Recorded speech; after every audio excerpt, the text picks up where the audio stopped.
Welcome to the Voice of Retail. I'm your host, Michael LeBlanc. This podcast is brought to you in conjunction with Retail Council of Canada.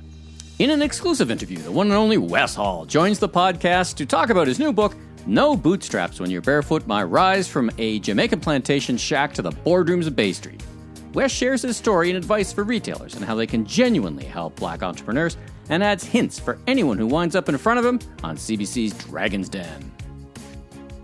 Let's look at every single opportunity that we have in front of us, and let's make the best of them, because we never know where those opportunities will lead. And so that's the lesson that I was hoping that I was gonna impart, to say, on your way up that corporate ladder, if you want to climb the corporate ladder, that is, that you're gonna be encountering a lot of things along the way, and some of them may not look like opportunities. But if you view them the right way, you look back, and you're going to go, man, if I hadn't done that, I wouldn't be here today. If I had not, let's say, for example, the law firm, working in the mailroom of a law firm. Wes Hall, welcome to the Voice of Retail podcast. How are you doing this afternoon? Michael, I'm actually fantastic this afternoon. Beautiful day in the city of Toronto. Well, outstanding. You just usurped my first question, was going to be, where are we finding you today? Are you back on the road? Are you back traveling? I imagine you did a fair bit of that before. Have you resumed the pace of travel, or has your life changed a little bit? Now that I have a book on the go and on the road to promote it, no, life is a little bit more hectic than it was a few months ago, I guess, because everybody wants to hear the story about how Wes Hall became the quote-unquote king of Bay Street, which is the handle that I use on social media. Yeah. Well, listen, it's a fantastic book. We'll get to it in a minute. I got tons of questions for you about the book and about your journey. But let's start with, as you said, you've got a big profile in the financial and the not-for-profit world, and of course, a dragon on CBC Dragon's Den.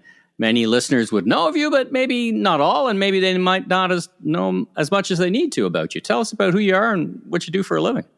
Well, I assume that nobody knows who I am. Let's just put it that way. That's how I go about my day. I don't walk around looking at people going, don't you know who I am? I assume nobody knows who I am. So I'll tell you a funny story on that. I was at the Raptors game, and they recognized me on the Jumbotron.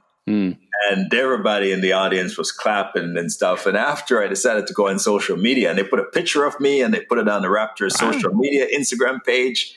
And there I am with my fancy suit on. And then I see a whole bunch of comments. Who is this guy? He's well dressed, whoever he is, but I don't really know who that guy is. Who the heck is he? Right. So I go about business assuming that nobody knows who I am. So for me, the book has a good story about me, but it's not really, the book wasn't really about promoting me or promoting Wes Hall. It's really about telling a Canadian story. And because we're a country of immigrants. Everybody who's been here, either their ancestors came here or they're new Canadian or older Canadian, but we all came as immigrants. And I'm one of those new immigrants that came to this country, first generation immigrant. And I came here as a 16-year-old with literally no money in my pocket, nothing. And I was able to work very hard by starting at the very bottom. I started on Bay Street in the mailroom of a law firm. That's the bottom. And now I'm really at the top of my career, working, advising public companies, advising CEOs, owning multiple businesses and so on. That's the Canadian dream. And the book is really not about promoting me, but really about promoting the Canadian dream. And that anyone can live that dream. Well, congrats on the new book. It's available wherever folks like to enjoy buying books. No Bootstraps When You're Barefoot, My Rise from a Jamaican Plantation Shack to the Boardrooms of Bay Street. Now, tell us, who did you write the book for and why? I think you're giving us a bit of foreshadowing as to why. I mean, you start the book by saying it's not an instruction manual. So what did you hope to achieve? Well, a lot of people write books and go, this is how you become rich, or this is how you become famous, or this is how you become successful. This is how you become an actor. This is how you become a businessman. This is how you become an entrepreneur. My book is none of those things. It's not to tell you how to. It's really a roadmap to show you the journey that I traveled, and essentially is a lesson to say, nobody should really travel this journey.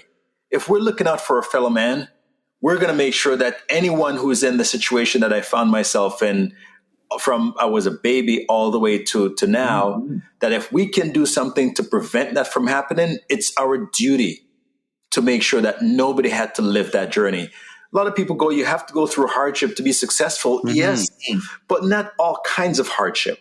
There's no reason why you should go through physical abuse, verbal abuse, mental abuse in order for you to be successful, in order for you to make it. So if we have the means to prevent those parts of success or somebody's life, and we can affect it in a positive way, we should do that. So my book is a lesson in how we can be humane, how we can look out for a fellow man, and really how as Canadians we have a duty to make sure that we look out for each other.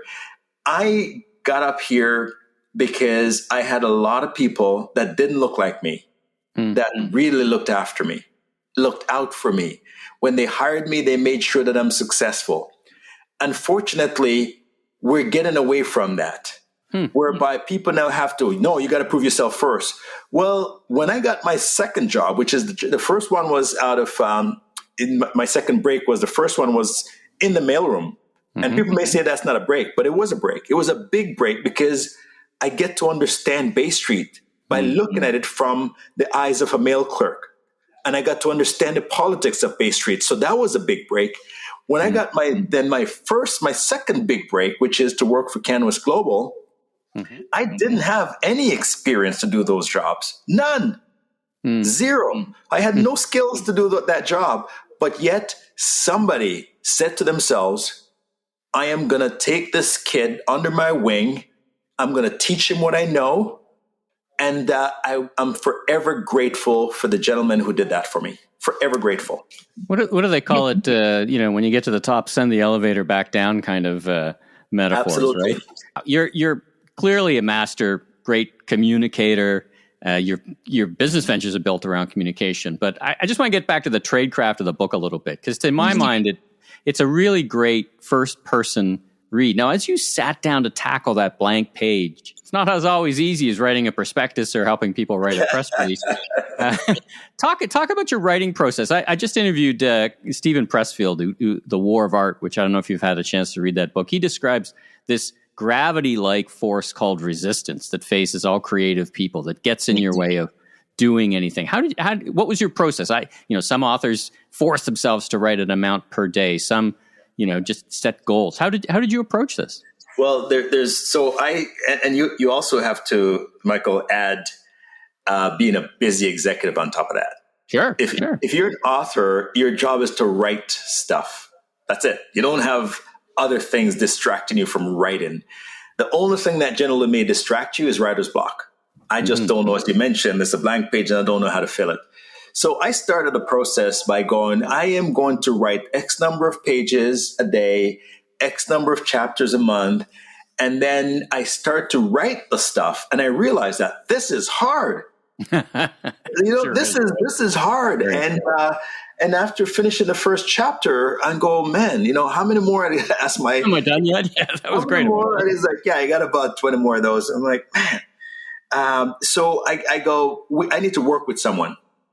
So I really work with a gentleman who, him and I spend time together, whereby we're going to go, let's put this story together really, really closely. But it's my story, it's my language, it's my words that's been used. But I want to make sure that once I dictate those words, we work on making sure that we put them in a way that make it flow nicely.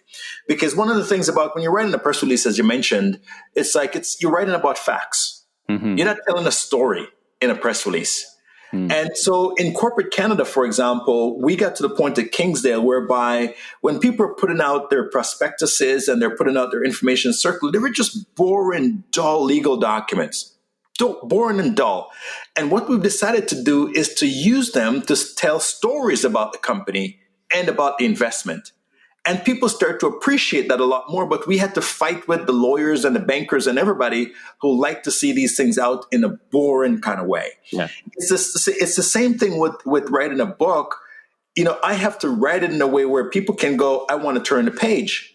So how do you put those paragraphs together, and what do you focus on to make sure that it flows in a logical, sequential way? And I was able to work with someone to be able to help to put it together in that format. Well, congratulations. I interview a lot of authors and read a lot of books. I can generally tell when one is written with help and one is written first person. I couldn't tell. I thought that was your writing. That's why I was so intrigued by how you'd fit it all in. So congratulations on Thank you. That. It's a fantastic read. I want to get back to one thing in the book. You know, you talked about basically adversity, and Malcolm Gladwell, for example, has talked about the idea that a little bit of adversity is actually correlated pretty well to future success. You know, reading your book, you had, to say the least, a lot of adversity, more than a little. But give the listeners a background about how that created in you the drive for success, if I can put it that way. How you landed here and just took advantage of your opportunities. Was that a factor that no one, as you said, no one wants to replicate it, but and my follow-up question is, does the lack of adversity conversely make it harder because you haven't faced tougher times? Yeah, I've always said to people that I wouldn't trade what I went through for anything. I wouldn't. Now, when I was going through it, it wasn't fun. Right. When my mom were abusing me physically as a child, I literally thought my mom was gonna beat me to death. That's not fun. And when she threw me out of the house at 13 years old to fend for myself in Jamaica, that wasn't fun either. And when I came to Canada and to live with my dad, and 2 years later having to be on my own in a brand new country, that wasn't fun. When people call you names or use racial epithet against you, or deny you of an opportunity because of the color of your skin, that's not fun.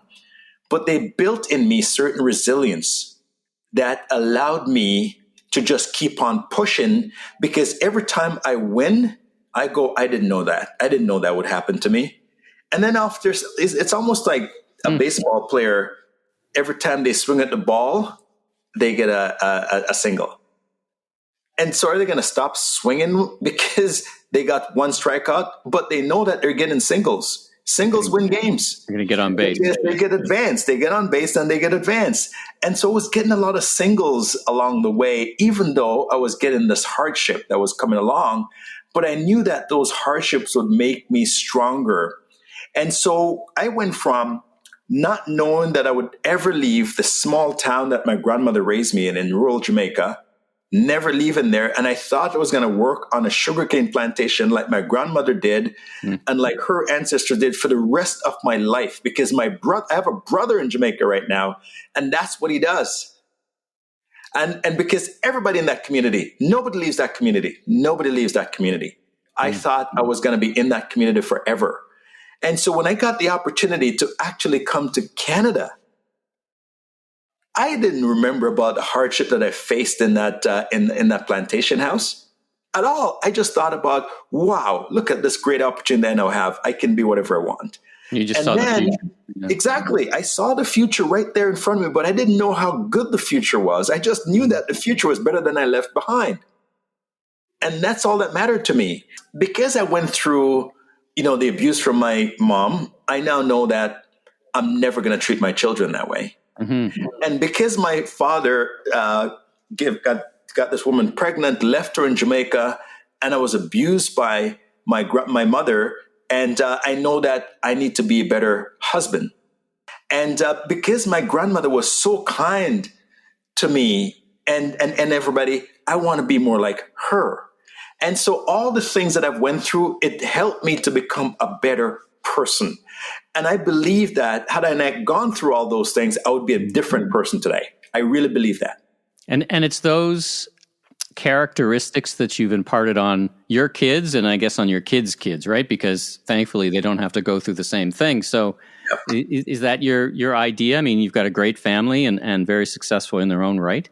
Is that the choice of importing or imparting those kind of characteristics of striving for greatness and kindness and those things? Absolutely, because I would be dishonoring my grandmother if I didn't strive for that.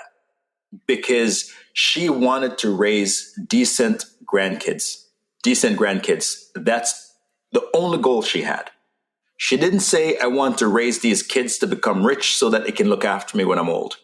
Because first of all, she was already old when she was raising me. When she went to this tin shack where my mother rather abandoned us, she was 60 years old.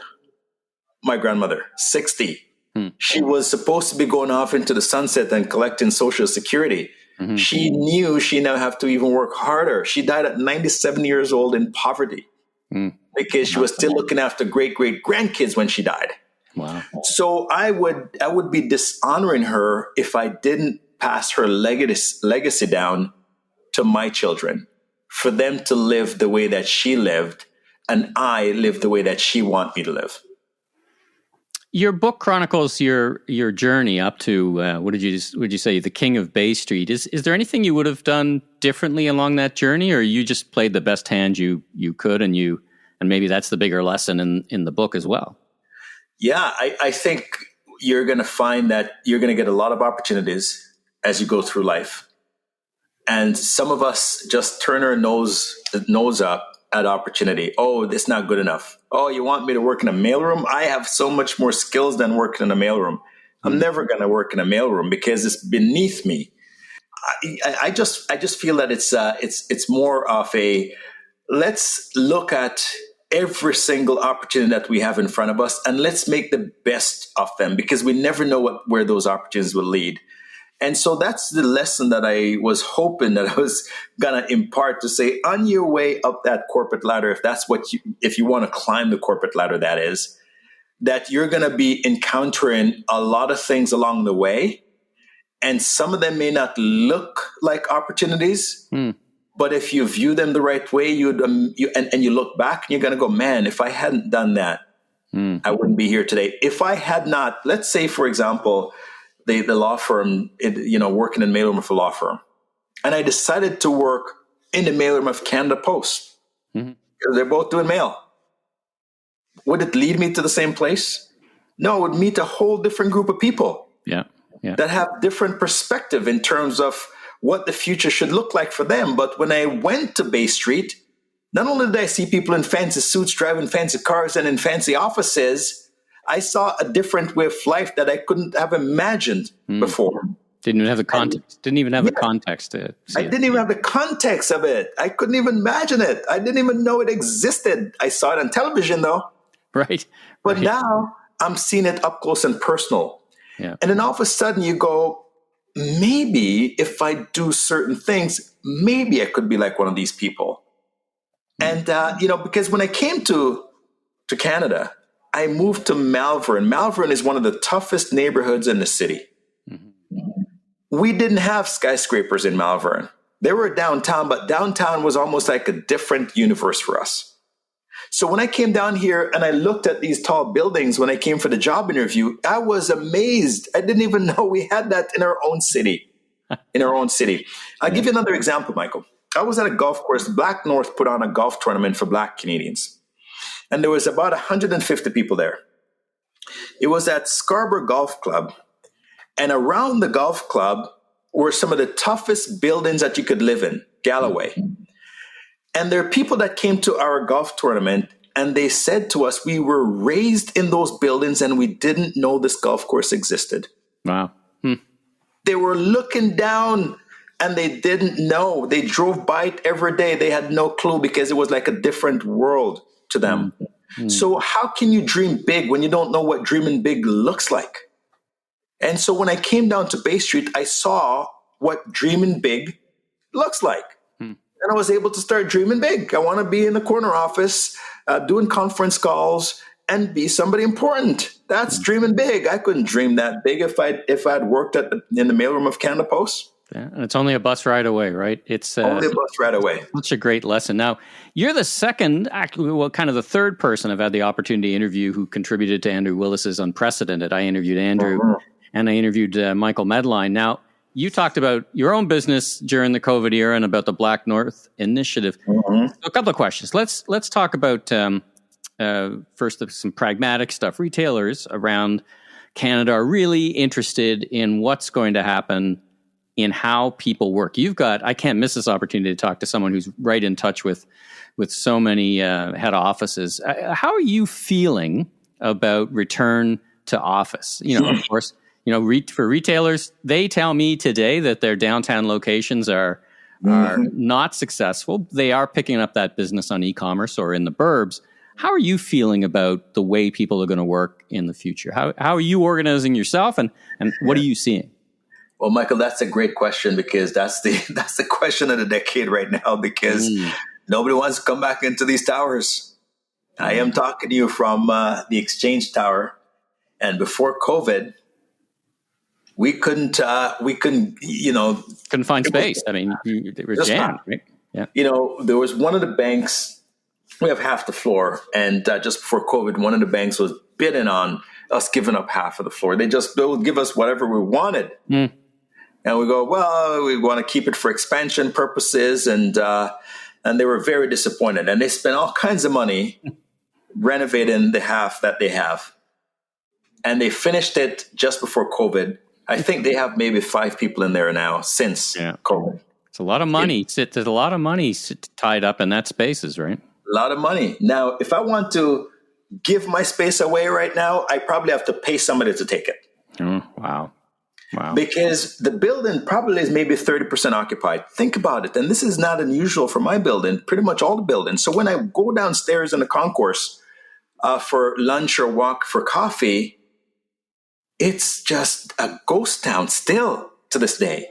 Yeah. Now, I think that is creating a massive problem for our economy. It is because when you think about, as you mentioned, the retail shops and so on, those people rely on people like me using their facilities. So one of my favorite suit shop where I get suits and shirts and stuff like that is there's 2 places down here.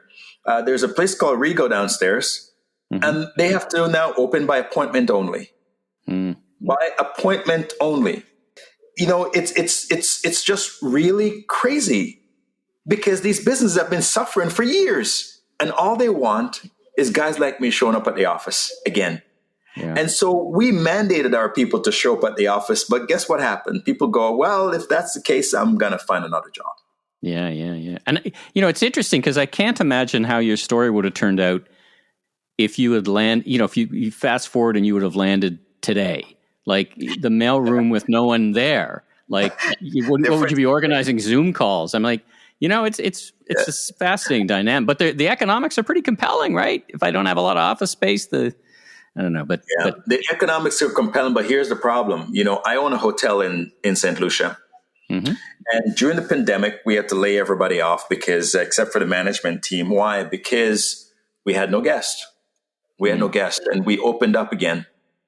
When we reopened the hotel, the management people that we had to keep in mind, the frontline people were all laid off. Yeah. Management were not.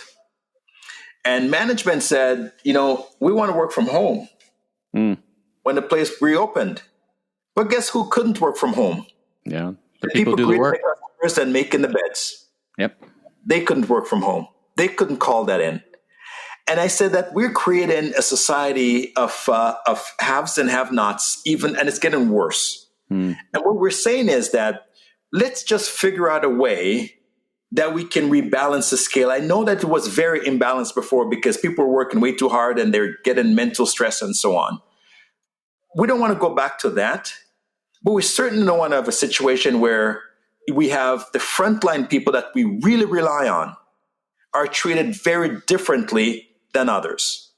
And we don't want to create 2 classes of corporate citizens, corporate employees. Those who can call in the day by just rolling out of bed and call it in, and those who have to travel, drop off their kids at daycare, get on the on the transportation, get their clothes dry clean, and spending all that cost that they still have to spend.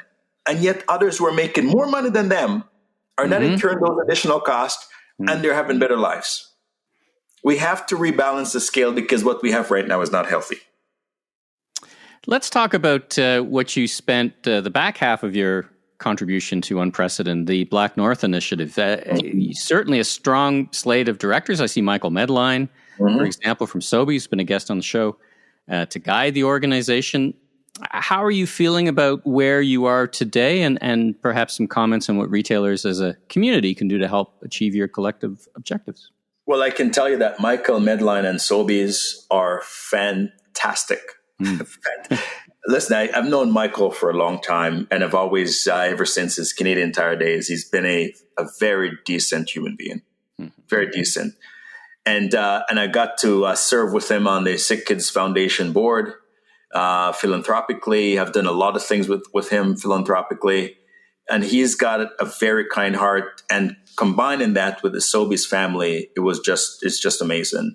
So they are among the largest supporters of the work of creating a Canada that is equitable and diverse.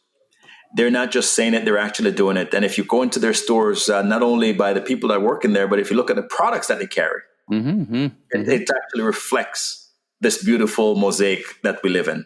Yeah. And so in terms of the work that they do to further BIPOC entrepreneurs, because keep in mind that what they can do is not a matter of just saying we're going to hire Black people to work in Sobeys. But those Black people and BIPOC people, indigenous entrepreneurs of color, when they have great ideas with consumer products, we're going to bring them into our stores and give them an opportunity to be successful as well. Yeah. But when you think about the buying power they have and the power they have to create success stories, it's absolutely amazing. So to me, they're amazing allies because they can create amazing opportunities for people. Like my grandmother, for example. My grandmother had this amazing pudding that she would make and sell. And it would sell out as soon as she got into market, take the basket off her head and put it down. It's gone within an hour. It's gone within an hour. Could you imagine if my grandmother lived today and she could take that idea to Sobeys and put it on Sobeys' shelf? My grandmother could be a millionaire as a result of having a skill like baking pudding. Yeah. And so that's why I appreciate people like Michael and Sobeys, because they get it. They get it. They get what they can do to make this country better and to create entrepreneurs in this country.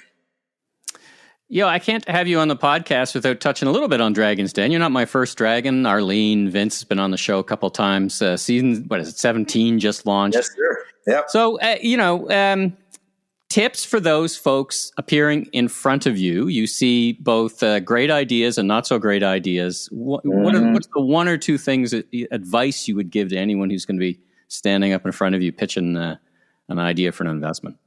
You could have the best idea in the world, but people buy into you and your vision. You have to be able to sell yourself as much as you're selling the idea. I've seen people come on the show and they're so arrogant about what they're doing and how much money they're going to make and so on. Those ideas, I can tell you, they never work. They never work. Entrepreneurialism is a humbling journey. You hear a lot of no's. You hear a lot of no thank yous. And if you're arrogant, you're not going to be successful because you don't really know how to get over those no's or no thank you, because you think your idea is just the best one.